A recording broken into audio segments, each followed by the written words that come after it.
पु ल देशपांडे पूर्वरंग बांध क्रमांक 110. त्या रात्री मला झोप येईना. रात्रभर केचक चकचकचा नाद डोक्यात घुमत होता आणि समईच्या त्या मंद प्रकाशात तेवलेले ते सीतेच्या डोळ्यातलं कारुण्य अस्वस्थ करीत होतं. इथे महाकवी वाल्मिकीला हात जोडावे की त्या अलौकिक प्रतिभेला शतकानुशतके समूर्त स्वरूपात जिवंत ठेवणाऱ्या त्या बालीतल्या श्रद्धावान कलाकारांना दंडवत घालावा ते आजही मला कळलेलं नाही.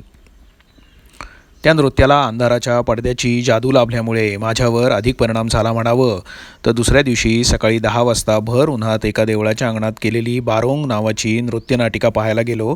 तिथेही एका निराळ्या तऱ्हेनं बेभान व्हायचा प्रसंग. देवळाचे कलाकुसर केलेले ते दगडी प्रवेशद्वार, त्याच्या पुढच्या पायऱ्या आणि अंगण हाच रंगमंच आणि ते प्रवेशद्वार आणि अंगण यांच्या पलीकडे उभारलेला सभामंडप हे प्रेक्षागार. बाजूला एक तात्पुरता मांडव होता. तिथे कडांग नावाचे मृदुंगासारखे वाद्य, झांजा आणि नेहमीची काशाची भांडी एवढ्यांचा वाद्यवृंद बसलेला होता. या नृत्यावर मृदुंगवाला आणि झांजवाला हे मुख्य वाजपी. सकाळी 10 वाजता देखील नाच पाहायला हाऊस आणि रस्ते फुल्ल होते. तिकिटांचा प्रश्नच नव्हता. आमच्यासारख्या प्रवाशांनी तेवढे काही पैसे द्यायचे. बारोंग डान्स म्हणजे व्याघ्र नृत्य. हा बारोंग चिनी पुराणातला, पण त्याची सांगड महाभारतातल्या सहदेवाच्या कथेशी घातलेली होती. रांगडा नावाची एक चिटकी असते. ती अकराळ विक्राळ वाघाचं आणि इतर निरनिराळी रूपं घेऊन लोकांना छळते. लोक हैराण होऊन देवी कुंतीकडे येतात. पांडवांच्या कुंतीचा उल्लेख इंडोनेशियात न चुकता देवी कुंती असा करतात. देवी कुंती रांगडाचा वध करायची कामगिरी सहदेवावर सोपवते आणि सहदेव रांगडाचा वध करून प्रजेला सुखी करतो अशी ही कथा. पण या साध्या कथेला या नृत्यनाटिकेत असं काही फुलवलं होतं की पाहणारे भोवतालचे रणरणणारे ऊन विसरलेले. नमनाच्या नाचाला त्या प्रवेशद्वारामागून ज्या 2 बाली अप्सरा आल्या त्यांनीच मुळी पहिल्या एंट्रीला सभा काबीज केली. तळपत्या उन्हात त्यांचं सौंदर्य अधिकच तळपून उठलं होतं. रत्नजडीत म्यानं लावून मदनाच्या 2 समशेरी आल्यासारख्या त्या पोरी आल्या आणि देवळाच्या पायऱ्यांवर लपकू लागल्या. इकडे कडांगवाल्याच्या बोटात वारं संचारलेलं होतं. आपल्याकडील ढोलकीवाल्यासारखी त्याची आणि झांजवाल्याची लढाई जुंपलेली होती. नटनर्तक सगळे गावकरीच. नाटक कंपनीही गावकऱ्यांची. सहदेवाची भूमिका इथेही एका तरुण पोरीनंच केलेली होती. माकडाचं काम करणाऱ्या पोरानं खऱ्या माकडाला लाजवणाऱ्या माकडचेष्टा केल्या. त्याखेरीज सहदेवाबरोबर एक मैत्रेय भटजीही होते. त्यांची वेळोवेळी घाबरगुंडी उडायची आणि मग पोरं पोट धरधरून हसत असत. त्याचे संवादही संस्कृत नाटकातल्या विदूषकासारखे होते. जंगलामध्ये चालून चालून पायांची काट्याकुट्यात चाळण होणारा, भुकेनं व्याकुळ होणारा हा भटजीबुवा थेट मैत्रेय कुळातला होता. वेशभूषा देखील कथेकरी बुवांसारखी. माकडाचं काम त्या अकराळ विक्राळ बारोंगला हैराण करायचं. ते काम ते माकड इतकं चोख बजावित आहे. मग मला कधीकधी वाटायला लागलं की काही वेळांनी आमच्यासारख्या नवख्या प्रेक्षकाला ते खरं माकड आहे की काय असं वाटायला लागेल. हे बाली लोक मुखवटे, वेशभूषा, अलंकार, केशभूषा वगैरे करण्यात भलतेच तरबेज आहेत. देवादिकांची वस्त्राभरणं तर पाहत राहावी. मध्येच एक ऋषीही आला, अण्णा किर्लोस्करांच्या कणवासारखा. त्या चेटकीनंच हे रूप धारण केलेलं होतं. चेटकीच ती. त्यामुळे अनेक रूपं घेत होती. कधी वाघ, कधी ऋषी, कधी राक्षस.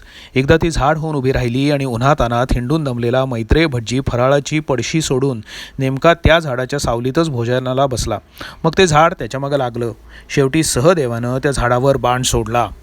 या देशात मी जितकी नाटकं पाहिली त्यात शरसंधानाचा प्रसंग आला की बाण सोडण्यापूर्वी गुरुचं स्मरण करून मंत्रोच्चार पुटपुटूनच तो सोडायचा अभिनय होत असे. रांगडा चेटकीचा वध झाला. नाटक संपलं. नाटक संपल्याबरोबर देवळातून लगबगीनं भटजी आले. त्यांनी केळीच्या पानावर एक भाताची मूद आणि आणखी काही खाद्यपदार्थ काकबली काढून ठेवतात तसे काढून ठेवले. कुठून तरी कुत्रं आलं. त्यांनी ते पान साफ केलं. मग सगळी पात्रं उभी राहिली. त्यांच्यावर भटजींनी तीर्थोदक शिंपडलं. नाटकात दुष्टपात्रांची कामं करताना देवादिकांना उपदेशून जर का अपशब्द बोलले असतील तर भूतपिशाच्यांच्या त्यांच्या शरीरामध्ये संचार होतो असं समज. अशावेळी देवाचा कोप होऊ नये आणि साऱ्या इडापिडा टळून अमंगळ पळावं म्हणून पात्रांच्या अंगांवर तीर्थोदक शिंपडून त्यांना शुद्ध करून घ्यावं लागतं. बालीतली ही नाटकं खोल रुजलेल्या धर्मभावनेनं केली जातात आणि कदाचित म्हणूनच की काय कोण जाणे, रंगमंच कसाही असो, प्रकाश योजना असो अथवा नसो, नाटक सुरू झालं आणि गामलांमधली ती स्वरांची भांडी वाजू लागली की माणसं अंगात आल्यासारखी कामं करायला लागतात आणि लोकही त्यांच्याकडे हा आपला रामू धोबी किंवा दामून हवी ह्या दृष्टीनं न पाहता हा अर्जुनाचा संचार, हा रामाचा, हा रावणाचा असं मानून पाहायला लागतात. नाटक नाच करणारे झपाटलेले आणि पाहणारेही झपाटलेले. एवढंच कशाला, त्यांचा रंगपट आम्ही पाहायला गेलो तिथे 16-18 वर्षाच्या तरुणी अनावृत्त होत्या आणि देवीची मूर्ती नटवावी इतक्या भक्तिभावानं तिला पुरुषच नटवीत होते आणि बाकीचे लोक जणू काय निर्जीव कॅनव्हासवर एखाद्या चित्रकारानं चित्र काढताना पाहावं त्या तन्मयतेनं त्या तरुणीच्या अंगावर चढणारा तो सीतेचा किंवा द्रौपदीचा साज पाहत होते. चळवळीला भगवंताचं अधिष्ठान असलं की सारे हात देह जावो अथवा राहो अशा सर्वस्व समर्पणाच्या भावनेनं राबतात, हेच खरं. मग ती नाट्याची चळवळ असो, नृत्याची असो किंवा राजकीय असो. निसर्गाच्या अंगाखेंद्यांवर खेळणाऱ्या या बाली लोकांना नग्नतेचं भय नव्हतं, आजही नाही.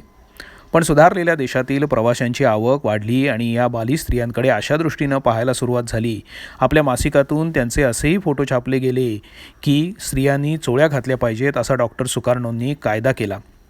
एरवी जावं तिथे खळखळणारं पाणी, ओहोळ, हिरवीगार झाडी, भाताची डुलती शेतं, चिमुकल्या टेकड्या आणि निळ्या आकाशाला पेलून धरणारे उंच उंच निळे निळे डोंगर असलेल्या या देशात माणसं चालता चालता थकली की नेसूचं गुंडाळीन ठेवीत आणि वाहत्या झऱ्यामध्ये डुंबत.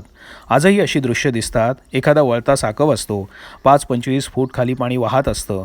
15-20 बायका वस्त्र काठावर ठेवून मोकळेपणाने स्नान करीत असतात. पूर्वीवरच्या रहदारीची त्यांना दखलही नसे. आता मात्र मोटारीचा आवाज ऐकला की गळ्यापर्यंत डुंबून बसतात. पाण्यात पाखरासारख्या न्हाणाऱ्या या बालिकन्यांना सुधारलेल्या देशांनी लाज शिकवली. एकदा माझ्या मोटारीतल्या अमेरिकन बाईनं असंच एक दृश्य पाहून भराभर फोटो घेतले. जणू काय त्यांच्या देशातल्या स्विमिंग पूलावर असं काही पाहायलाच मिळत नाहीत. मला एक गोष्ट आठवली. ह्याच बाली बेटात डोक्यावरून गवताचे भारे घेऊन 2 तरुणी चाललेल्या होत्या. अंगामध्ये चोळ्या नव्हत्या, कमरेला कटिवस्त्र गुंडाळलेलं होतं. अशाच एका परदेशी प्रवाशानं त्यांचा पटकन फोटो काढला. तेव्हा त्यातली एक तरुणी दुसरीला म्हणाली, ह्या लोकांच्या देशात गवताचे भारे बघायला मिळत नाहीत असं वाटते. बिचारे गुरांना काय घालतात देव जाणे. रात्री नृत्य गायनात जागवायच्या आणि दिवसा बालीबेट पाहात हिंडायचं असा कार्यक्रम आमचा चाललेला होता.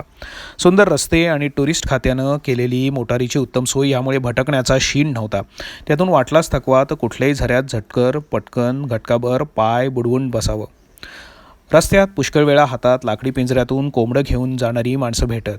कोंबड्यांची झुंज हा बाली लोकांचा आवडता खेळ. जुगारच. कोंबड्यांच्या पायांना तीक्ष्ण पाती लावून त्यांना ते झुंजवतात. काही ठिकाणी तर 400-400, 500-500 माणसं जमून ही झुंज पाहतात. घोड्यासारखे कोंबड्यांवर पैसे लावतात. ही झुंज मात्र आसुरी. कोंबडे रक्तबंबाळ होतात. त्या नृत्य गायनप्रिय लोकांची ही विलक्षण आवड काय आहे कळेना. इकडे कोंबड्यांची झुंज तर दुसरीकडे लाकडी मूर्तीचं नाजूक कोरीव काम. चांदी सोन्याच्या अत्यंत मोहक अलंकारांची घडण चालू. या कलाकुसरीच्या कामाला परदेशामध्ये फार मागणी आहे. आता कारागीरही चतुर झालेले आहेत. तरी दुकानदारीतली फसवाफसवी जमू लागली आहे. हस्तोद्योग सोडले तर बालीत यांत्रिक उद्योगधंद्यांनी फारसा प्रवेश केलेला नाही. एकदा कुठेतरी छोटीशी कापडाची गिरणी पाहिल्याचं आठवतं. देनपसार हे बालीतलं प्रमुख किंवा एकमेव शहर देखील एखाद्या तालुक्याच्या गावा एवढं आहे. बाकीची खेडी म्हणजे माडांच्या रायांमध्ये दडलेले 5-25 घरांचे पुंजके. आमची मोटार तीर्थगंगा नावाच्या क्षेत्राच्या दिशेनं निघालेली होती. इतक्यात मिलिटरीच्या लोकांनी वाट अडवली. तासभर थांबावं लागेल असं सांगितलं. मामला भलताच गंभीर होता. गाडीत आम्ही दोघे, मुख आणि ड्रायव्हर एवढेच होतो. मुखाचं आणि पोलीस अधिकाऱ्याचं काहीतरी बोलणं झालं. मुख आणि ड्रायव्हर आत्ता येतो असं सांगून कळकाच्या बेटात गडप झाले. इतक्यात हातात काठ्या घेतलेले काही लोक बाजूच्या शेतातून धावत गेले आणि झुडपांच्या मागे आश्रय घेतला. समोरच्या वळणापाशी एक खेडं होतं. तिथे मिलिटरीच्या जीप गाड्या आल्या. काय झालं मला काही कळेना. इतक्यात कानठळ्या बसणाऱ्या शिट्ट्या आल्या आणि बाजूच्या झाडांमधून आणि कळकाच्या बेटांमधून भातांच्या शेतांमधून 100-125 लोक उभे राहिले आणि खेड्याच्या दिशेने धावत गेले. त्या निर्जन रस्त्यावर मोटारीत मी आणि माझी पत्नी दोघंच होतो.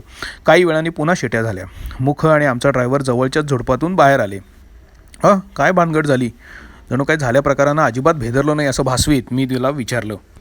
ही गोरिला युद्धाची तालीम आहे. प्रत्येक खेड्याला हे गनिमी काव्याचं शिक्षण सक्तीचं आहे. इरियन भारतची लढाई झाली तर तयारी नको, मुख शांतपणे म्हणाला. आणि मग बाली लोक किती शूर आहेत याच्या त्यांनी मला कथा सांगितल्या. 1000 वर्षांपूर्वी माताराम नावाच्या इस्लामी राजानं बालीवर हल्ला केला होता. पण आपल्या कोकण्यांसारख्या या काटक बालिकरांनी जीवाची तमा न बाळगता तो परतवला आणि हिंदू राज्य अबाधित ठेवलं होतं. नृत्य गायनात दंग असलेल्या लोकांचं हे अंग मला ठाऊक नव्हतं, पण मला मुंबईचे बाले आठवले. दंग्याच्या दिवसात चाळीतले सगळे रामागडी हुल्लड उठली की हाती लागेल ते दांडकं घेऊन सगळ्यात पुढे धावायचे. दंगा सुरू होतोय हे ऐकल्यावर चाळीचा आडदांड भैया मुलखाला पळायचा आणि एरवी गोमूचा नाच करणाऱ्या रामा कपाळावर 4 जखमा घेऊन आणि 4 पाडून परतायचा. चाळीचं रक्षण त्यावेळी ह्या रामांनी केलं. इंग्रजी राजवटीत देखील सोजिराच्या बंदुकीच्या गोळ्यांना सोडा वॉटरच्या बाटल्यांच्या डोकेफोडू गोळ्यांची बरसात परळ भागातल्या मालवणी प्रजेनंच अधिक केली. भक्कम देहापेक्षा भक्कम मनाशीच शौर्याचा अधिक संबंध असतो. चिंतामणीच्या शिखरावर आलो आणि सिमल्याच्या थंडीसारखी थंडीची हुडहुडी भरली. हा मूळचा चिंतामणी, डचांनी त्याला किंतामणी केला असावा. शिखरावर दाट धुकं होतं, मनस्वी थंडी होती. स्वित्झर्लंडमधल्या एखाद्या शॅटोसारख्या तिथल्या लाकडी बंगल्यापुढील बाग गुलाबांनी बहरलेली होती. युरोपात दिसतात तसे हे रुंद पाकळ्यांचे पिवळे लाल गुलाब होते. शंभू शिखराचा राणा, त्यामुळे इथेही एकेकाळी शंकराचं देऊळ असावं. उतारावर बांगलीचं देवस्थान होतं. बांगली हा कुठला देव हे काही कळेना. या पठारावरची वस्ती अगदी तिबेटी लोकांसारखी दिसत होती. गुलाबी गालाच्या काहीशा मंगोलियन चेहऱ्याच्या तरुणी आणि उंच गालफडं असलेल्या तरुण अंगावर उबदार बंड्या आणि लोकरी टोप्या घालून जाताना दिसत होते. दार्जिलिंगसारखं वाटायचं. या बांगलीहून ज्वालामुखीचं दर्शन घेतलं. आज जरी हा ज्वालामुखी धुमसत नसला तरी 1956 साली भडकलेला होता. लाव्हाच्या उकळत्या रसानं त्या पर्वताचं अंग भाजून काढलेलं होतं. पायथ्याशी विस्तीर्ण तलाव होता. तलावावरचं धुकं हळूहळू आळोखे पिळोखे देत उठत होतं. काही वेळाने स्वच्छ ऊन पडलं आणि निळ्या पाण्याच्या त्या विस्तीर्ण जलाशयानं त्या निसर्गचित्राला पूर्णता आणली. चिंतामणीचं ते शिखर, एका बाजूला नुकताच भडकून शांत झालेला तो ज्वालामुखी आणि पायथ्याचा तो निळा निळा जलाशय. निळकंठ महादेवाची जणू काही 3 स्वरूपं डोळ्यांसमोर उभी होती. मुखानं त्या वातावरणात शंकराचं कावी भाषेतलं गीत म्हणायला सुरुवात केली. बाली माणूस नुसतं गाणं म्हणू शकत नाही, त्याला नृत्याची साथ लागतेच. त्याचे मग लगेच हातवारे सुरू झाले. त्याचा शिवपार्वती नाच सुरू झाला होता. बालीमध्ये शंकराला शिवा म्हणतात आणि पार्वतीला मात्र गिरीपुत्री म्हणतात. शंकराला महेशाही म्हणतात. शिवदर्शन झाल्यावर गंगेचं दर्शन ओघानं आलंच. आम्ही चिंतामणी पर्वत उतरून तीर्थगंगेला आलो. तीर्थगंगा ही दगडी वराह मुखातून वाहते. पाण्याचा स्रोत इतका जोरात वाहतो की आत हात घालता येत नाही. ते एक सुंदर तळच आहे. तळ्याच्या मध्यावर उंच दीपमाळ आहे. त्या दीपमाळीच्या कानोड्या कोनाड्यातून पाण्याचे फवारे उडतात. तळ्यात आणखी काही जिवंत झरे इतके उत्साही आहेत की ती पाण्याची पातळी फोडून 2-2, 3-3 फूट वर उडत आहेत. बालीतल्या सगळ्या देवालयात तीर्थगंगेचं पाणी धर्मकृत्यांना तीर्थ म्हणून वापरतात. इथेही शिवाचं स्थान आहे. बालीमध्ये आधी जिवंत झऱ्यांना तोटा नाही, त्यामुळेच हे लोक विलक्षण स्नानप्रिय आहेत. आमच्या मुख देखील दिवसातून 5-7 वेळा कुठल्या तरी झऱ्यात जाऊन पटकन डुंबून यायचा. उन्हात चटकन अंग वाळवलं की पुढे जायला तयार. शिवा आणि गिरीपुत्री यांच्या दर्शनानंतर श्री गणेशाचं दर्शन अपरिहार्य होतं. पण गजाननाची इतकी सुंदर मूर्ती पाहायचं भाग्य माझ्या नशिबी होतं याची मला कल्पनाही नव्हती. मुख सारखा गाजागुहा असं करत होता. तिथे पोचल्यावर त्या गजगुहा आहेत हे कळलं. नुकत्याच केलेल्या एका उत्खननात जमिनीमध्ये 50-60 फूट गाडलेलं श्री गजाननाचं देऊळच्या देऊळ सापडलं. इतकेच नव्हे तर देवळापुढे एक आत गाडलेलं पाण्याचं कुंड होतं आणि भोवती 8 जलदेवतांच्या मुखातून पाण्याचे अखंड 8 झरे वाहत होते. या पाण्यानं आतूनच वाट काढली होती. निसर्गाचा प्रकोप म्हणून की अन्य धर्मीय आक्रमकाची करणी कोण जाणे. आज कित्येक शतके गणराज भूमिगत होते. श्री गजाननाची एक विशाल मूर्ती देवळाच्या दारात आहे आणि दुसरी आत एका काळोख्या गुहेमध्ये. तिथल्या पुजाऱ्यानं आत काकडा पेटवला. मी काहीशा जुन्या प्रभात फिल्म कंपनीच्या अमृत मंथन किंवा अग्निकंकण सारख्या बोलपटात तसली गुहा आणि मध्यभागी वरदहस्त पुढे करून शांतपणे बसलेली त्या काकड्याच्या प्रकाशात उजळलेली श्री गजाननाची मूर्ती. त्या मूर्तीवर एक नजर खिळून राहिली आणि त्या गुहेतूनच शेकडो वर्षांपूर्वीच्या ओम गणानां त्वां गणपतीं हवामहे चा घोष कानावर आल्याचा भास झाला. गजगुहा पाहून मी वर आलो आणि डझनभर ग्रामसुंदरींनी मला वेढा घातला. प्रत्येकीजवळ करवंट्या कोरून केलेल्या सुंदर माळा होत्या, शिवाय चटयांच्या हॅट्स. एकीनं डोक्यावर टोपी घातली आणि दुसरीनं कोरीव करवंटी हातामध्ये दिली. बाकी इतक्या सुंदर पोरींकडनं डोक्यावर टोपी घालून घेतल्यानंतर हातातील करवंटी म्हणजे ओघाने आलीच की. या पोरी म्हणजे भलत्याच खट्याळ होत्या. वास्तविक त्यांची आणि आमची भाषा एक नाही, पण गिराईकांवर त्या इतकी सुकुमार प्रहरणे टाकतात की गणपतीचं दर्शन घेऊन बाहेर आलेल्या प्रत्येक प्रवाशाचा मोरेश्वर झालाच पाहिजे. त्याने माझ्या गळ्यात कोरीव करवंट्यांच्या अर्धा डझन माळा घातल्या आणि माझा खिसा हलका केला. इंग्लंड अमेरिकेतल्या डिपार्टमेंट स्टोअर आणि सुपर मार्केट यामधल्या पोरी गळ्यामध्ये टाय बांधतात, पण ह्या पोरी अशा तरबेज की यांनी वाट चुकलेल्या संन्यासाच्या टाळूला नारळाची शेंडी चिकटवली असती. पण ही विक्री करताना कुठेही लघळपणा नाही. बनणाऱ्याला आपण बनतो आहोत हे कळतं, पण बनण्यातही गंमत येते. एक मात्र खरं की त्यांच्या विक्रय चातुर्या इतकीच त्या सुंदर वस्तूंची भूलभुलावणीही होती, कारण तसा मी काय बाली बालकांना सहज बघणाऱ्यांपैकी नव्हे. मी त्या पोरींच्या तावडीत सापडलेला पाहून मुखानं तेवढ्यात एका बालिकन्येचा हात हातात घेऊन नाच मांडला होता. हे लोक किती सहजपणे मुलींचा हात हातामध्ये घेऊन नाचतात. थोडक्यात वेळात उरलेल्या पोरीही त्या नृत्यामध्ये सामील झाल्या. मी माझ्या पत्नीला म्हटलं, आपणही यांना गोमू, चल जाऊ गो चौपाटी बांद्राला असं करून दाखवूया. मला तेवढाच एक नाच जमेल असं वाटतं. शिवाय बालीच्या नाचाला बाल्याचा नाच हाच एक तोडगा आहे. असल्या या 100% नाचत्या गात्या बाली बेटावर दिवस कसे गेले काही कळलं नाही. या लोकांनी वार्षिक उत्सवांच्या सोयीसाठी वर्ष देखील आकसलं आहे. 360 दिवसांचं एक शका आहे. पण या देवळांच्या उत्सवांचं बुकू नावाचं एक 210 दिवसांचं वर्ष आहे. वुकू म्हणजे 30 आठवड्यानंतर पुन्हा गुढीपाडवा. प्रत्येक देवळाच्या प्राणप्रतिष्ठेचा वर्षदिन साजरा होतो, त्यामुळे रोज कुठली ना कुठली तरी जत्रा चालूच आहे. वर्षदिनाला दिवसा म्हणतात. संस्कृतप्रमाणे शेवटले अक्षर पूर्ण उच्चारायची पद्धत असल्यामुळे अंत्य अचा आ किंवा ओ होतो. म्हणूनच डॉक्टर सुकर्णचा सुकर्णो झाला. सोकर्नो हा मात्र चुकीचा उच्चार आहे. इंग्रजी मुळाक्षरातल्या ओ ईचा डच उच्चार उ असा आहे. काही अत्यंत अकार आपल्या तामिळ बंधूंसारखे माधवा, कालिदासा, विवेकानंदा असे. या दिवसाच्या दिवशी शिवाच्या देवालयातून एकादशण्या होतात. त्याला रुद्रपूजा एकादसा म्हणतात. उत्सवासाठी जगायचं, उत्सवासाठी मरायचं हा इथला खाक्या. जगण्याचा उत्सव आपण समजू शकतो, परंतु मरायचा उत्सव मात्र भारी आहे. बाली हिंदू लोकांचा अंत्यविधी हा एक महोत्सव असतो. मेलेल्या माणसाच्या जिवंत वारसाचं मरण ओढवतं. प्रत्येक बाली हिंदूंना प्रेत दहनोत्सवाचा खर्च परवडत नसल्यामुळे शेकडो बाली हिंदू त्या समारंभाची वाट पाहत सध्या जमिनीखाली पुरून पडलेले आहेत. एखादा खूप श्रीमंत बाली माणूस मेला तर त्याच्या नातलगांना तो उत्सव परवडतो. मग एक प्रचंड लाकडी बैल उंच करून सुशोभित मचाणावर ठेवतात.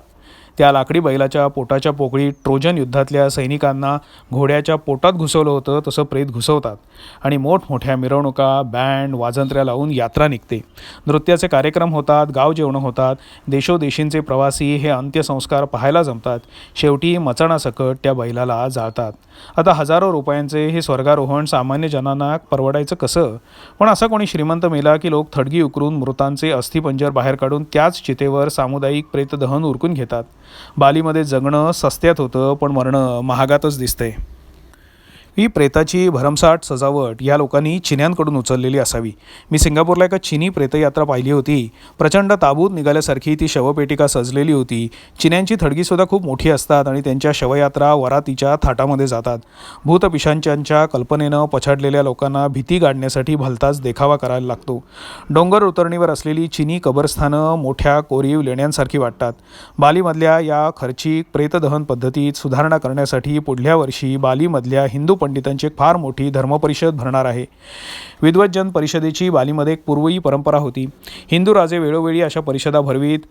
क्लुकुंग नावाच्या गावातून जाताना आम्हाला असंच एक सभागृह भरलेलं पाहिलं. देव अगुंग नावाच्या राजघराण्याचं राज्य चालू होतं. तेव्हाचे सभागृह आहे. जिथे हा दरबार भरायचा त्याला कृतघोष म्हणतात. पुढल्या वर्षी बैसाखीचा महोत्सव आहे. हा महोत्सव 2 शतकानंतर येतो म्हणतात.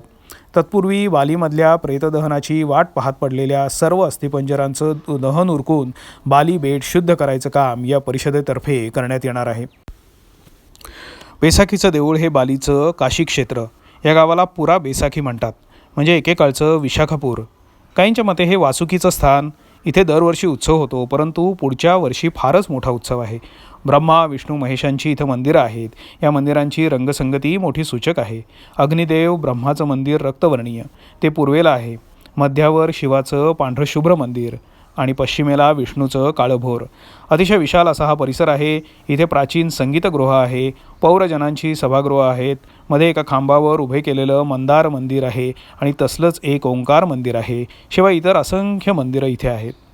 बैसाखीची यात्रा ही प्रत्येक बाली हिंदूच्या आयुष्यात घडलीच पाहिजे. त्याच्या साऱ्या आधीव्याधींचा विनाश ही यात्रा करते असा त्याचा दृढ विश्वास आहे. 1927 साली भूकंपात या देवळातली बरीचशी देवळं उडाली, पण बाली कारागिरांनी ती पुन्हा जशी होती तशी बांधून काढली. कारण शिल्पाची प्राचीन कारागिरी बाली हिंदूंच्या परंपरेनं जशीच्या तशी जिवंत ठेवायची परंपरा आहे. ती चाकोरी सोडायला तो तयार नाही. आमची शिल्प उद्ध्वस्त झाली. त्याहून दुःखाची गोष्ट म्हणजे ती कला परंपरा नामशेष झाली. काही जुन्या शिल्पाची नव्या शिल्पकारांनी केलेली रिपेरी पाहिली की मूळची भग्नमूर्तीच अधिक सुंदर दिसली असती असं वाटायला लागतं. एवढंसं बेट, पण पंढरीला आळंदीची पालखी जावी तशा 400 पालख्या या डोंगरावरच्या देवाच्या भेटीला निघतात. इथल्या पूजा, उत्सवातले कार्यक्रम यांची शिस्तबद्ध आखणी शेकडो वर्षांपूर्वींच्या राजपुराणात आहे. ती शिस्त आजही कसोशीनं पाळली जाते. इंडोनेशियात कार्यक्रमांना आचार म्हणतात. सरकारी कार्यक्रमात देखील पहिला आचार, दुसरा आचार अशा घोषणा होऊन क्रम सांगतात. बैसाखीच्या जत्रेचा कार्यक्रमही त्यांच्याच भाषेत सांगायचं म्हणजे कार्यपूजा पंचावलीक्रम या नावानं ओळखला जातो. गावोगावच्या पालख्या ठराविक दिवशी निघतात. नव्या गावच्या वेशीवर तीर्थगंगेच्या पाण्याचे घडे घेऊन बाली सुंदरी उभ्या असतात. रजस्वला स्त्रियांना घराबाहेर पडायची परवानगी नाही. तीर्थकुंभधारी स्त्रिया पालखी पुढच्या वाटेवर तीर्थ शिंपडीत जातात. प्रत्येक गावातला वाद्यवृंद हजर असतो. वाद्यांच्या गजरात ती पालखी गावाच्या एका वेशीवरून दुसऱ्या वेशीपर्यंत जाते. या काळात साऱ्या बेटावर ब्रह्मा विष्णू महेशांचा उदो चाललेला असतो. आपण यात्रा करून आल्यावर मावंद घालतो. बाली लोक यात्रेतच जेवण घालतात. त्याला माबंत म्हणतात. माबंते म्हणजे ते जेवण आणि मागभक्ती म्हणजे त्या यात्रेत केलेली बैसाखीची उपासना. हे माबंते आणि मावंद मला फार जवळचं वाटलं. कितीतरी अशा गोष्टी असायच्या की मी खरोखरीच बालीत आहोत की कोकणातल्या रवळनाथाच्या किंवा सदाशिवगडाच्या म्हामायच्या जत्रेतून हिंडतोय असा संभ्रम पडायचा. देवापुढे वाकून नमस्कार करणारी ती जोडपी, त्यांच्या कपाळावर तांदूळ फुलं दाबून मंत्र पुटपुटत आशीर्वाद देणारे ते भटजी, जत्रेतल्या दुकानांची ती मांडणावळ, ती भजनं, त्या हरिनामाचा गजर करीत जाणाऱ्या दिंड्या. फक्त एकाच गोष्टीचा अभाव सतत जाणवला, तो म्हणजे कुंकवाचा. बाली हिंदू सुवासिनींच्या कपाळीचं कुंकू पुसण्याचं काम कुण्या परधर्मी दुष्टानं केलं ते मात्र मला शेवटपर्यंत कळलं नाही. मी बऱ्याच लोकांना विचारलं, पुरुष शिळे लावतात पण ह्या स्त्रियांच्या ललाटी कुंकुम तिलक नाही. त्यामुळे ह्या साऱ्या जत्रेला बांद्र्याच्या मोतमावलीच्या ख्रिस्ती फॅस्ताची कळा येत असावी.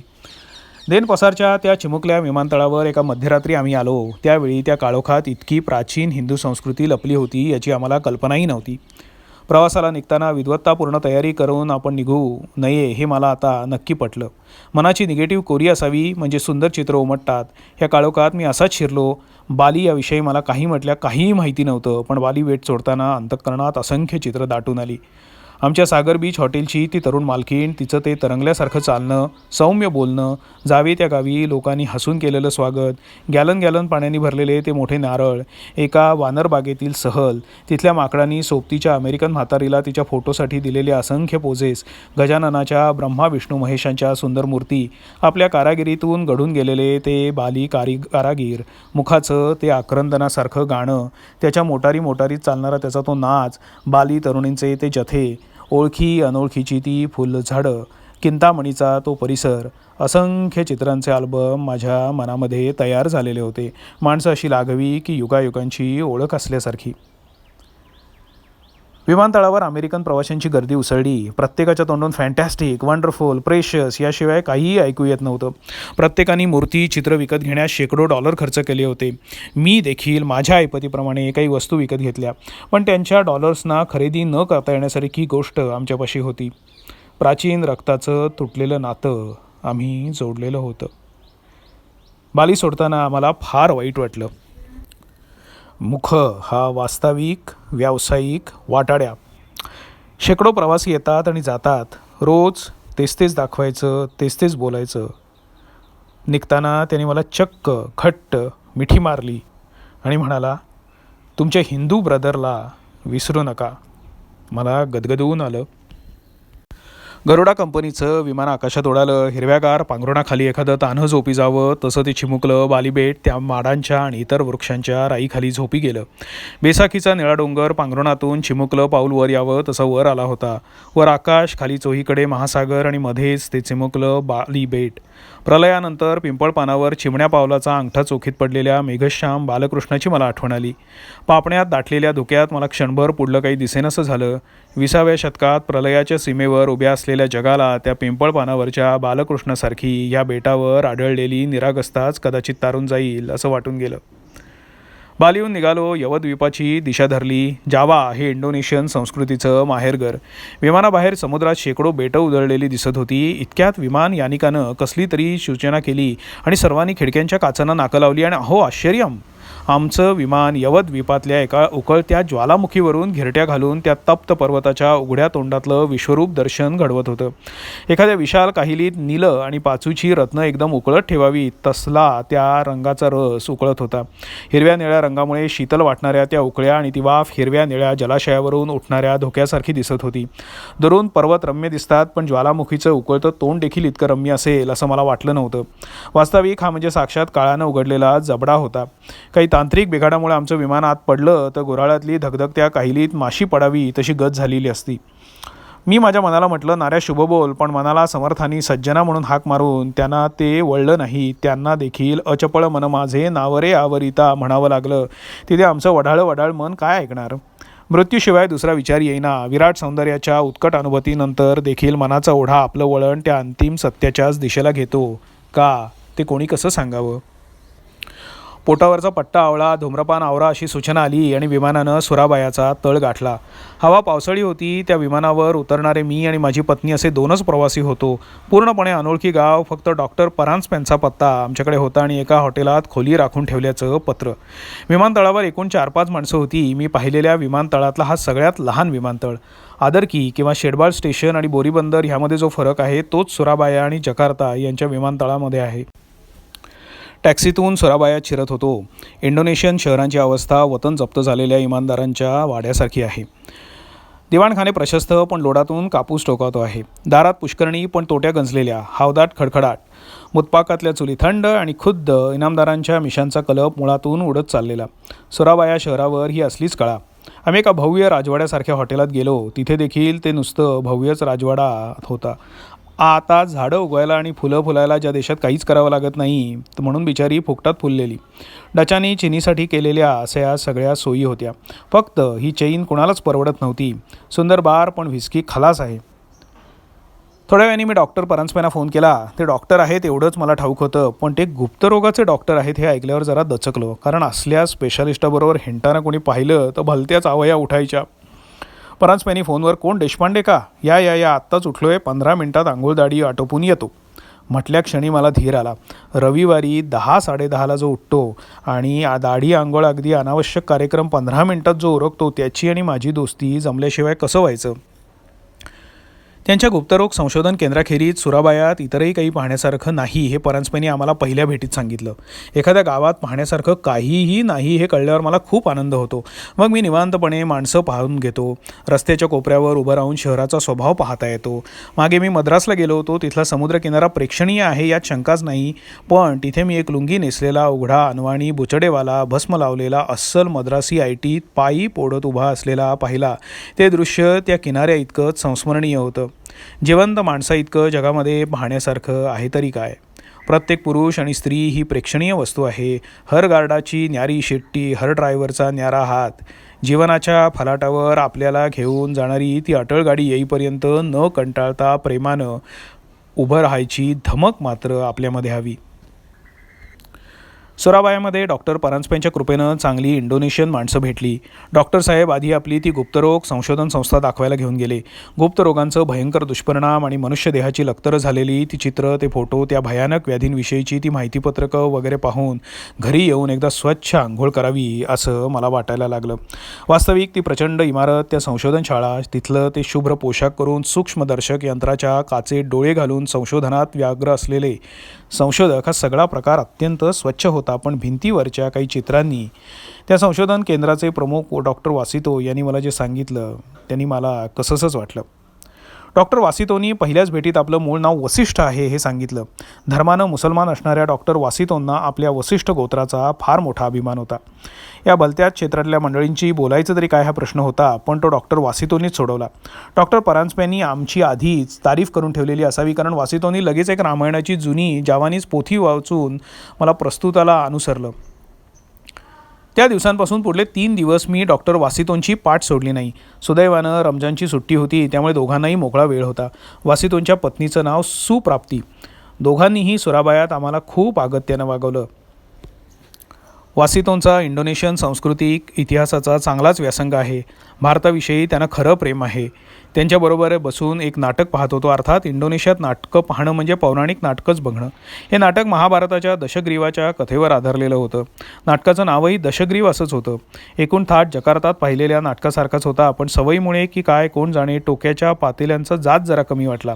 आता ही सुरावट मी इतकी ऐकली होती की वाजंत्र्यांपैकी एखादा गैरहजर असता तर मी देखील ती भांडी ठोकली असती. या नाटकात चिचेक आणि चुचूक नावाचे 2 विदूषक आले, काहीसे लॉरेल हार्डीसारखे. जनता त्यांच्यावर खुश होती. थिएटर देखील जकार्तातल्याच थिएटरसारखं होतं, म्हणजे डास ढेकूण सगळं तसंच्या तसं. फक्त या खेपेला आम्ही वर्तमानपत्र घेऊन गेलो होतो. डॉक्टर वासितो हळूहळू संवाद समजून देत होते. भीम, अर्जुन, कृष्ण वगैरे मंडळी यथासांग येऊन जात होती. तेवढ्यात हनुमानानं प्रवेश केला. रामायणातल्या मारुतीची उडी इतकी लांब महाभारतापर्यंत जाईल याची मला कल्पना नव्हती. मी हळूच वासितांना म्हटलं, डॉक्टर साहेब, रामायणातला हा हनुमान महाभारतामध्ये कुठे आला? हनुमान चिरंजीव आहे. डॉक्टर वासितोंनी शांतपणाने इंग्रजीतून उत्तर देताना चिरंजीवा हा शब्द वापरला. महाभारतच काय, पण तो कुठल्याही नाटकामध्ये येऊ शकेल. मी वरमलो. मग लगेच एखादं आधुनिक नाटक लिहून त्यात चिरंजीव हनुमंतरावांच्या काही लीला घालाव्यात असे विचार माझ्या मनामध्ये डोकवायला लागले. बाकी हिंदी सिनेमावाल्यांच्या ध्यानात ही अजून पौराणिक पळवाट आलेली दिसत नाही. नाहीतर निमुळती आखूड विजार आणि त्याहूनही आखूड बुद्धिमत्ता असलेल्या आचरट नायकाशी आपल्या सुस्वरूप मुलीचं लग्न होऊ न देणाऱ्या नायिकेच्या बापाला हनुमंत महाबाळी शेटपीत गुंडाळून भिरकावून देतो आहे किंवा एखाद्या नाईट क्लबात जॅझ बँडच्या साथीत माकड चेष्टा करतो आहे असा सीन घालायला हिंदी सिनेमावाल्यांनी काही कमी केलं नसतं. या जावानीज नाटकातल्या हनुमंताविषयी लोकांमध्ये फार अपार श्रद्धा असावी, कारण बोट लांब पांढऱ्या केसांचा आणि लाल तोंडाचा मारुती रंगभूमीवर आल्याबरोबर त्याला कडाडून टाळी झाली. डॉक्टर वासितोंचं संभाषण चातुर्यही चांगलं होतं. त्यांच्या संस्थेचं बोधचिन्हही मजेदार आहे. तिथे महेशा, यक्षा, विवरा, जन्मा असे शब्द लिहिलेले होते. लेखनाची ही तुमचीच तर पद्धत आहे. प्राचीन हिंदूंनी असं कुटलेखन पुष्कळ केलं आहे. पण महेशा, यक्षा, विवरा, जन्मा म्हणजे काय? म्हणजे 1951 ह्या साली ही संस्था स्थापन झाली. महेशा, यक्षा, विवरा, जन्मा म्हणजे 1951? मी थक्कच झालो. उद्या कुणी मला गणपती बाप्पा मोरया म्हणजे 1857चं बंड असं कुणीतरी सांगायचं इथे. मग वासितोंनी जरा खुलासा केला. महेशा 1 आहे, मग तो म्हणजे 1चा आकडा. यक्षा 5, 9 विवरा आहेत, म्हणजे 1, 9, 5. कान, नाक, डोळे इत्यादी गरजूंनी जरा मोजून पाहावीत. आणि जन्म म्हणजे 1च, हे उलटं करा, म्हणजे 1951 असा आकडा तयार होतो. मी हा खुलासा ऐकून एकूणच हुश्य केलं. शिवाय गुप्तरोगावर मात करणारी ही आमची संस्था आहे असा त्या कुटातूनही अर्थ निघतो. महेश म्हणजे सर्वांवर मात करणारी देवता आहे. शरीराच्या विवरातून हे यक्ष किंवा चावट राक्षस शिरतात. त्यांच्यावर मात करण्यासाठी या गुप्तरोग संस्थेचा जन्म आहे. या मुसलमानी देशामध्येही महेशच सर्वांवर मात करतो हे ऐकून मला झालेला आनंद मी जरा तिथे गुप्त ठेवला. काही माणसं थोड्याशा परिचयात देखील लळा लावून जातात. डॉक्टर वासितो आणि सुप्राप्ती हे जोडपं त्यातलं. संगीत, नाटक, चित्रकला याविषयी त्यांना खूप आस्था. स्वभावानं दोघेही सौम्य. दोघांचंही व्यक्तिमत्व अंतर्बाह्य देखणं होतं. मला भेटलेली बहुतेक इंडोनेशियन माणसं फक्त टॅक्सीवाले सोडून फारच सौम्य होती. वासितोंशी गप्पा मारता मारता एकदा वेळ कसा गेला कळलं नाही. हॉटेलात 8:30 नंतर जेवण मिळत नाही. आम्ही पोहोचलो तेव्हा 8:30 वाजत होते, पण नोकरवर्ग 8लाच पसार. भोजनगृहाचे दरवाजे बंद. एक तर जे भोजन मिळायचं तेच अर्धपोटी ठेवत होते आणि त्या दिवशी साक्षात भोजनगृहच बंद. मी मॅनेजरकडे गेलो. त्यानं सांगितलं की हल्ली नोकरांच्या युनियन्स आहेत, त्यामुळे नाईलाज. मी जरा तडकलो, पण मॅनेजर रागवायला तयार नव्हता. मी म्हटलं, निदान कॉफी तरी द्या. त्यानं हसून नकार दिला. केळी तरी? पुन्हा हास्य आणि नकार. बाहेरून काहीतरी मागवा. पुन्हा तोच अभिनय. त्या हॉटेलात बिस्किटंसुद्धा नव्हती, पण ते हा मजकूर कमालीच्या नम्रतेत घोळवून ऐकवीत होते मला. चिडणारा चिडेल कसा, अशा ह्या देशाच्या तोंडून हल्ली भडक भाषा ऐकू येते आहे आणि त्यांचे बोलविते धनी त्यांचे ते राहिले नाहीत, एवढाच याचा अर्थ. सुराबायानंतरचा तळ होता जोग जकार्ताला. जोग जकार्ता हे मूळचे योग्य करता. हल्ली या शहराला नुसतंच जोगज्या म्हणतात. जावा संस्कृतीची ही काशी. जावाची प्राचीन संस्कृती म्हणजे शैव बुद्धांच्या संघर्षातून साधलेला समन्वय आहे. शैलेंद्र श्रीविजयाच्या साम्राज्यात इथे भारतातील शिल्पकलेचा जो विकास झाला त्याचं एक भव्य दर्शन बोरोबुदूर येथे दिसतं. तिथे भव्य स्तूप आहेत. ध्यानी बुद्धदेवाचे जवळजवळ 400 पुतळे आणि संपूर्ण बुद्ध चरित्र इथे दगडामध्ये कोरलेलं आहे. राजपुत्र सिद्धार्थाचं बळ दाखवणारं एक शिल्प आहे. त्यात सिद्धार्थ पायाच्या अंगठ्यात हत्तीचं शेपूट पकडून हत्तीला भिरकावून देतो असं दाखवलं आहे. गोपा आणि तरुण सिद्धार्थ यांच्या दृष्ट भेटीचा प्रसंगही फार मोहक आहे. वार्धक्य, प्रेत, कुष्ठरोगी यांचं दर्शन झाल्यावर सिद्धार्थाच्या चेहऱ्यावर आलेली खिन्नता या दगडांमधून चिरंजीव झाली आहे. हे अज्ञात शिल्पकार नाव नाही, गाव नाही, केवळ आपली ही दगडातून बोलणारी कला मागे ठेवून गेले. मला तर खरं निर्वाण त्यांनाच मिळालं असं वाटतं. या बोरोबुदूरलाही एक बोधिवृक्ष आहे. बुद्धाला बुद्धपद मिळालं ते ह्याच वृक्षाखाली असा इथल्या ग्रामस्थांचा दावा आहे. मी तो मंजूर करून टाकला कारण निर्वाणासाठी या महापुरुषानं एवढी धडपड का केली तेच मला अजून कळलं नाही. सुरात जमलेली तंबोऱ्याची जोडी जरी 5 मिनिटं ऐकत बसला असता तरी निर्वाण म्हणजे काय हे कळलं असतं बिचाऱ्याला. योग्यकर्ता आणि सूरकर्ता ह्या शहरांच्या मध्यावर प्रंबानन नावाचं नगर आहे. हे जुनं ब्रह्मानंद असावं. बोरोबुदूर बौद्ध संस्कृतीचं केंद्र तर प्रंबानन शैव संप्रदायाच्या मंदिराचा विस्तीर्ण परिसर असलेलं ठिकाण. वाड्यात एक दुर्गेचं देऊळ होतं. जावाच्या लोकांनी या दुर्गेचं नाव लारा जोग्रांग शेलाट्या बांध्याची तरुणी असं ठेवलं आहे.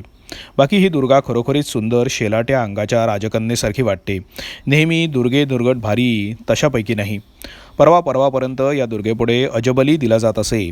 या देवळापुढेच फरलांगभर अंतरावर ह्या प्रंबाननच्या मंदिराचा संपूर्ण विस्तीर्ण परिसर आहे.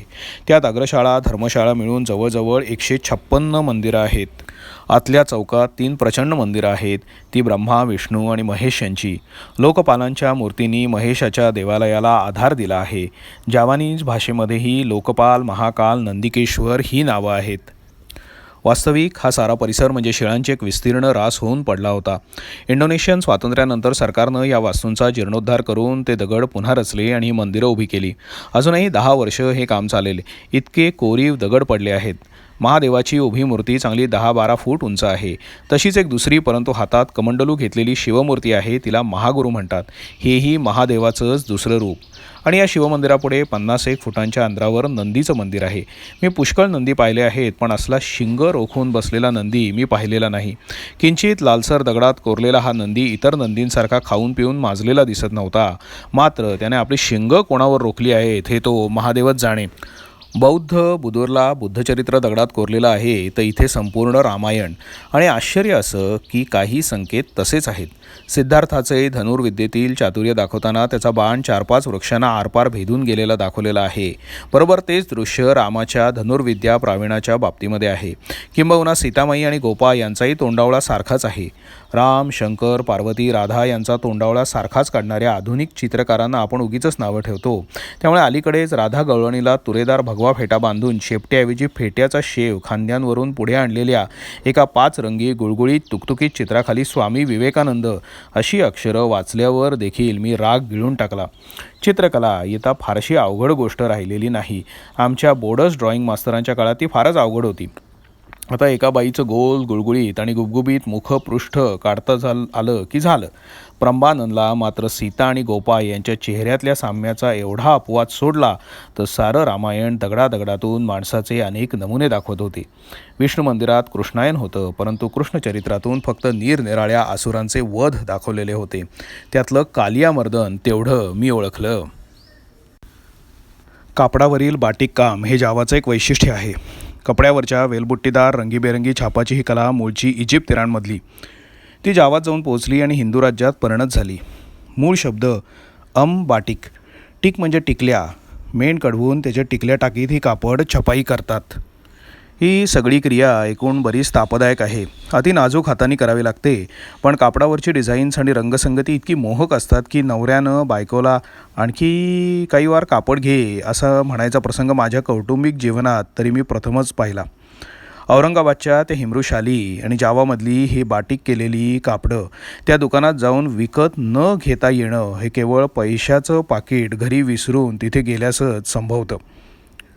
जोगजाहून जकार्ताला विमानानं जायचं होतं. ते रद्द करून आगगाडीनी जावाचा मुलूक पाहत पाहत जावं हा दुष्ट विचार माझ्या मनामध्ये कुठल्या कुमुहूर्तावर आला मला आठवत नाही. जोगजा ते जकार्ता हा प्रवास किती तासांचा आहे यावर इंडोनेशियात फारच मतभेद आहेत. हॉटेलच्या मालकानं 4-5 तास म्हणून सांगितलं म्हणून निघालो. स्टेशन मास्तरला इंग्रजी कळत नव्हतं. टाईम टेबल बदललं होतं. जुनं झालं म्हणून फेकून दिलं. शेवटी विमानाच्या तिकिटात वाचवलेल्या पैशांचा सदुपयोग करावा म्हणून एअर कंडिशन फर्स्ट क्लासची तिकीटं काढली आणि फलाटावर गाडीची वाट पाहत थांबलो. गाडीला अवकाश आणि गर्दी दोन्ही होती. मनस्वी उकडत होतं. भेळपुरी छाप खाद्यपदार्थ विकणाऱ्यांची दाटी होती. लोक सकाळी 8 वाजता देखील भलतेच भुकेलेले होते. फलाट डचांच्या आमदनीत झाडलेला असावा. कुर्डुवाडीच्या फलाटावर पंढरीच्या वारीच्या टायमाला जितकी स्वच्छता आणि गर्दी असते जवळपास तितकीच गर्दी होती. आजूबाजूला इंग्रजी येणारा कोणीही दिसत नव्हता. त्यामुळे एखादी गाडी आली रे आली की आजूबाजूला जो कोणी दिसेल त्याला जकार्ता एवढाच प्रश्न म्हणजे प्रश्नार्थक चेहरा हात वगैरे विचारून वर करून विचारायचा आणि त्यानं नाही म्हटलं की बॅगा पुन्हा खाली ठेवायच्या. शेवटी एकदाची गाडी आली. या गाडीला एअर कंडिशन फर्स्ट क्लास नसतो. तरीही मास्तरांनी तिकीटं दिलेली होती. पण एअर कंडिशन सेकंड क्लास होता. अगदी साक्षात कुर्डुवाडी फॅशनीतलीच माणसं गाडीत घुसाघुशी करायला लागली. आम्ही मुसंड्या बांधून 2 रिकाम्या शेटा धरल्या. आमच्या नशिबानं त्या नेमक्या वनिता आणि प्रिया या उभयांना एकच असणाऱ्या शौचकूपापुढेच मिळाल्या. दुर्यान फणसांची घाण सुटलेली होती. लवंगा घातलेल्या तंबाखूच्या सिगरेटींनी डोकं उठवलेलं होतं आणि एअर कंडिशनिंगचा पत्ताच नव्हता. चौकशी अंती ते 5-6 वर्षापूर्वीच मोडले आहेत असं कळलं. खिडक्या वर जाईनात कारण डबे एअर कंडिशन, पंखे नाहीत कारण डबे एअर कंडिशन. अशा अवस्थेमध्ये प्रवास जो सुरू झाला तो मुळी संपेनाच. शौचकूपात तर साक्षात नरक होता. पाणी नव्हतं. लोकांनी कागदाचे बोळे टाकून कमोडच्या साऱ्या बहिर्दिशा बंद करून टाकलेल्या होत्या. असा अनुभव कल्याण, भिवंडी, मालेगाव अशा नामांकित शहरातल्या सार्वजनिक ठिकाणीच येतो. वाटेमध्ये कुठल्याही स्टेशनात माझ्या पुढल्या बाकावर बसलेली एक इंडोनेशियन म्हातारी उतरली आणि तिथे गृहस्थ आले. त्यांना इंग्रजी येत होतं. हा व्यवसायानं इंजिनियर होता. त्याच्याकडून गाडी 5 तास लेट आहे आणि इफ ऑल गोज वेल ती रात्री 12च्या सुमाराला जकार्ताला पोचेल असं कळलं. बाहेर तुफान पाऊस सुरू झाला होता. त्यामुळे जावाचा तो रम्य प्रदेशही दिसत नव्हता. पोटात अन्नाचा कण नव्हता. पाणी प्यायची ताकद नव्हती. एका स्टेशनात सोडा मागवला. 1932 साली संकेश्वराच्या मोटार स्टँडावर देखील यापेक्षा जरा चांगला सोडा मिळत असेल. बाकीची मंडळी दर स्टेशनात येणारे उग्रवासाचे पदार्थ घेऊन खात होती. आमच्या पुढल्या बाकावरची एक बाई तर पानाचा डबा उघडून घटकेला पान खावं तसं मांडीवरचा डबा उघडून भात आणि मासे खात होती. कुणाच्याही चेहऱ्यावर त्रास नव्हता, कंटाळा नव्हता. समस्त प्रजा एकदम सुखात होती. स्वच्छतेचं इंद्रिय आवरण्यासारखं सुख नाही. दिवे लागणी झाली तरी डब्यातले दिवे लागेनात. पुढला सारा प्रवास गुडूप अंधारात. मी ते इंजिनियरला विचारलं, अहो दिवे का नाही लागत? मोडलेले असावेत. तो शांतपणे म्हणाला, मग तुम्ही गार्डाकडे तक्रार करा. जाऊ दे, कशाला तक्रार, तो तरी काय करणार बिचारा. इंडोनेशियन संतांच्या मेळाव्यातून मी निघालो याची मला कल्पना नव्हती. त्या अंधारात बसून आम्ही रात्री 12पर्यंत प्रवास केला. तक्रार नाही, चिडणं नाही, रागावणं नाही. पुढ्यातला भात आणि मासे खात त्या गलिच्छ ठिकाणी गलिच्छपणा वाढवीत लवंगाच्या सिगारेटी ओढीत ती माणसं प्राप्त परिस्थितीला मुकाट्यानं मान तुकवीत होती. आमच्याकडे लोक गार्डाशी नाही तरी निदान आपसापसात तरी भांडले असते, पण इथे तेही नव्हतं. अशा या जनतेला भडकावण्याचं कार्य करणाऱ्या कम्युनिस्टांची खरोखर धन्य होय. मध्यरात्री जकार्ता स्टेशनवर उतरलो. टॅक्सीवाल्यांनी पुन्हा दणका दिला. 51 टॅक्सीवाले होते. यांचं ट्रेनिंग मला वाटतं दिल्लीच्या टॅक्सीवाल्यांकडे झालेलं असावं, कारण सगळ्यांनीच एकदम झंडी दबाव केलं होतं. त्यामुळे आम्ही परदेशी लोक आवाच्या सवा ते भाडे मागायला लागले. भाषा तर येत नव्हती. तेवढ्यात एक इंग्रजी जाणणारा इसम आला आणि एक भली मोठी अमेरिकन गाडी दाखवून आपल्याबरोबर चला म्हणाला. काय करावं कळेना. परदेशी प्रवाशांचे फक्त भारतातच हाल होतात अशी माझी समजूत होती, पण जकार्तातील लोकांनी ती खोटी ठरवली. मी देवाचं नाव घेऊन त्या इसमाच्या मोटारीत बसलो. सौभाग्यवतीला मराठीत म्हटलं, घाबरू नकोस. बालीला घेतलेली एक 3 फुटी लाकड मूर्ती हातामध्ये होती. वेळी प्रसंगी तीच याच्या टाळक्यात घालीन म्हणून ती मूर्ती मी दांडक्यासारखी हातात धरली. कला जेवणामध्ये उपयोगी पडते, ती ही अशी. इथे तर कला एखाद्या भावी कलागतीत कामाला आलेली असते. आम्ही मोटारीमध्ये बसलो आणि उरलेल्या टॅक्सीवाल्यांनी गाडीवर जवळपास हल्लाच केला. एक गुंडासारखा दिसणारा इसम पुढे आला आणि पैसे मागू लागला. इथे माझं भाषेचं अज्ञान उपयोगी पडलं. इंडोनेशियन स्वभावातल्या न चिडण्याच्या गुणाला टॅक्सीवाले आणि बेचावाले हा अपवाद. दिवसभराचा आगगाडीचा तो भयानक प्रवास, ती घाण आणि आता हा किचकिचाट. मी ड्रायव्हरला म्हटलं, हे लोक जर इथून गेले नाहीत तर माझ्या हातातल्या शस्त्रानं मी यांचं टाळकं फोडीन. मी इंग्रजीत इतक्या जोरात ओरडलो की टॅक्सीवाले मागे हटले आणि आमच्याकडे पाहून फिदीफिदी हसत अर्वाच्य बोलू लागले. मी देखील हवेत 5-25 कोल्हापुरी शिव्या हाणल्या आणि स्वतःचं मानसिक समाधान करून घेतलं. हा इंग्रजी बोलणारा प्रायव्हेट म्हणजे बिगर लायसन टॅक्सीवाला आम्हाला घुमवीत होता.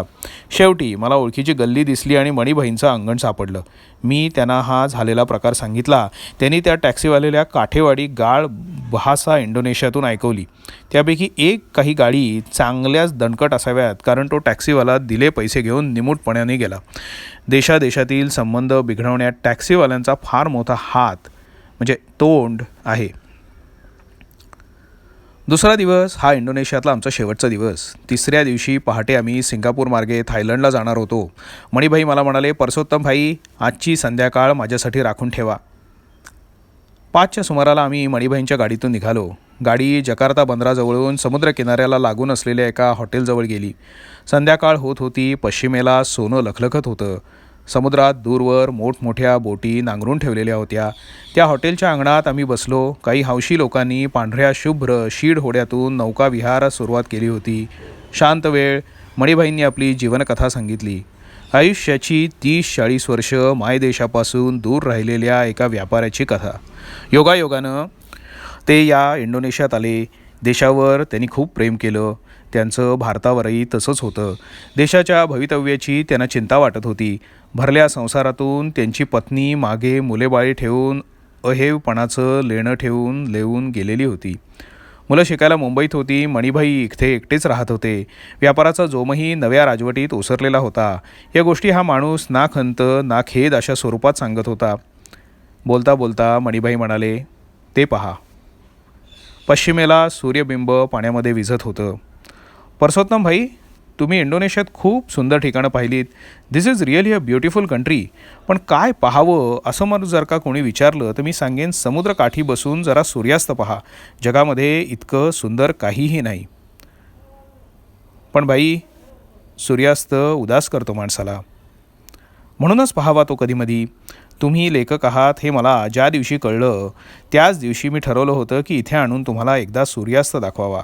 हा समुद्र, हे आकाश, हा सूर्यास्त.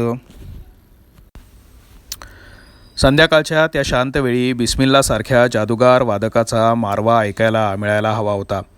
निषादाची हुरहुर दाखवणारा, ऋषभाचं आक्रंदन करणारा आणि षडजाचा आसरा शोधणारा तो मारवा.